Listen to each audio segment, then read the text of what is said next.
দেশজুড়ে চলা হাম রুবেলার জরুরি টিকাদান এখনই বন্ধ করছে না সরকার, যদিও লক্ষ্যমাত্রার চেয়ে বেশি শিশু টিকা পেয়েছে এই কর্মসূচিতে। কিন্তু হামের প্রাদুর্ভাব এখনো কমে না আসায় টিকাদান চালিয়ে যাবার সিদ্ধান্ত নিয়েছে সরকার।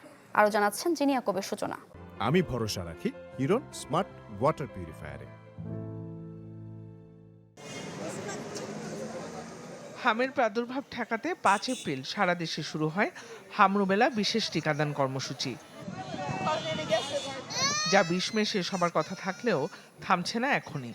স্বাস্থ্য অধিদপ্তরের পর্যবেক্ষণ বলছে, লক্ষ্যমাত্রার চেয়েও বেশি শিশুকে টিকার আওতায় আনা গেলেও ঝুঁকি কাটেনি পুরোপুরি।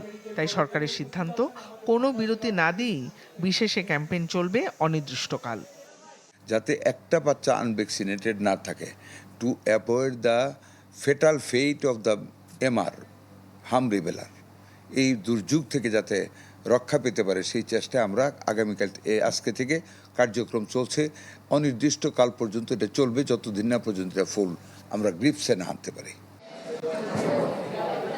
সরকারের তথ্য অনুযায়ী 20 মে পর্যন্ত হাম রুবেলা ক্যাম্পেইনে টিকা পেয়েছে প্রায় 1,84,00,000 শিশু, যা নির্ধারিত লক্ষ্যের চেয়েও প্রায় 4 লাখ বেশি, অর্থাৎ অর্জিত হয়েছে 102% কভারেজ। আমাদের টিকা আছে, শুধু এখন যে টিকা আছে তা না, আমরা পরবর্তী 1 বছরের অধিককাল সময় যাতে টিকার কোনো অভাব না পড়ে এই জনগোষ্ঠীর জন্য, আমরা সেইভাবে অলরেডি টিকার ব্যবস্থা করে রেখেছি।